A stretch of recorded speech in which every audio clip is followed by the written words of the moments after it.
Hello po sa inyong lahat mga ka-crypto. Ako po si Pinoy Crypto Trader at sa video na ito ay atin pong pag-uusapan dito ang ibinahagi na payo or advice ng isang eksperto yan against sa mga nagbebenta or nagsisell ng kanilang XRP token kung saan ay kanilang pinanghahawakan ng higit na sa isang taon. Yan ipapaliwanag niya ang dahilan kung bakit niya nasabi ito. Ayan, bago po tayo magpatuloy ay nais ko lamang po munang bigyang linaw ang aking disclaimer kung saan ang nilalaman po ng video na ito ay hindi po ito isang financial advice. For education and information purposes lamang po ang layunin nito.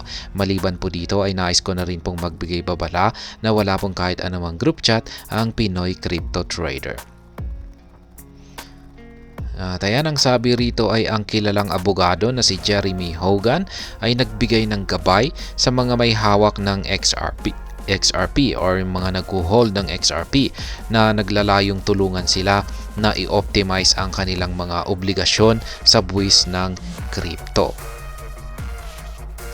Yan, sa isang kamakailang pahayag, si Hogan, isang pro XRP na abogado, ay nag-alok ng mahahalagang pananaw para sa mga enthusiast ng crypto na nagpaplano na magkapital sa bull market ng crypto nitong 2024. Binigyang diin niya ang kahalagahan ng strategic tax planning para sa mga investor na naglalayong palakihin ang kanilang mga kita. Yan, meron po siyang sinabi rito. Ang sabi niya rito ay habang nagpaplano ka kung paano kumita at yumaman sa crypto nitong 2024, huwag kalimutan na mag-strategize para sa mga buwis. Yan po ang payo ni Ginoong Hogan. Yan, ang kanyang payo ay partikular na itinuro sa komunidad ng crypto ng US. Hinimok niya ang mga investor ng crypto na isaalang-alang ang mga epekto ng buwis ng kanilang mga estratehiya sa pamumuhunan na may partikular na focus sa haba ng kanilang mga hawak na token. Ayan, don't sell XRP held for over a year. Kaya yan, pinayuhan ni Hogan na huwag magbenta ng XRP na hawak ng higit sa isang taon.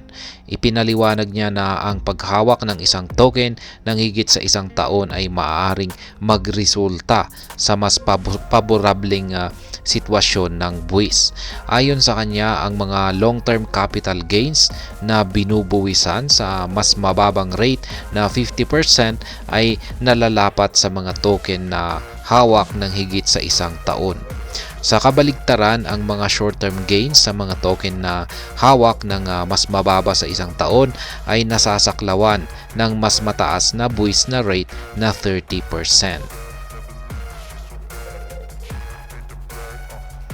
Ayan, binigyang diin ni Hogan ang isang karaniwang kasaysayan sa ilang mga investor. Ang pagbebenta ng XRP upang mag-invest sa ibang mga token at pagkatapos ay muling nag-i-invest sa XRP matapos gumawa ng mga kita.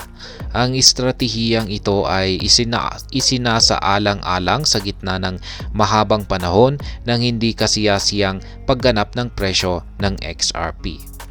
Habang ang XRP ay hindi gumagawa ng makabuluhang mga kita para sa mga holders sa nakaraang 2 buwan, habang ang ibang mga katunggali tulad ng Solana at Cardano ay gumagawa ng mga investor na milyonaryo.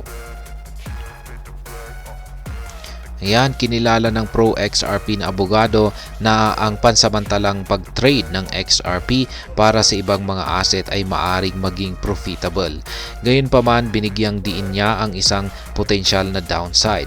Partikular na tinukoy ni Hogan na ang mga ganitong trader ay mawawalan ng kanilang long-term tax status sa XRP na naglalantad sa kanila sa dalawang short-term tax rates. Yan po yung kanyang aktual na mga tweets rito. Yan, sa kanyang pagwawakas sa mga puna, sumulat si Hogan ng I'd rather pay less, na nagmumungkahi na ang mga investor ay dapat na mag-prioritize sa pagpapanatili ng kanilang mga benepisyo sa long-term tax kaysa sa pagtugon sa mga short-term underperformances. Kaya yan, sa buod ay hinihikayat ng veteranong abogado ang mga investor ng XRP na maging mulat sa hindi sinasadyang mga epekto ng buwis ng kanilang mga desisyon sa pag-trade. At ayan, hanggang dito na lamang po tayo sa video na ito mga ka-crypto. Sana po ay inyong nagustuhan ang aking paliwanag sa video na ito. Kung inyo po itong nagustuhan ay pakiclick lamang po ang like button nito. Para naman po sa mga bago lamang dito, kayo po ay aking inaanyayahan para mag-subscribe. Pakiclick na rin po ang bell icon nito dahil ito po ang siya magsisilbing notification nito sa mga bago kong videos na akin pong ina-upload sa aking YouTube channel na ito. Marami pong salamat sa panunood. Ingat po tayo lagi at God bless po sa ating lahat.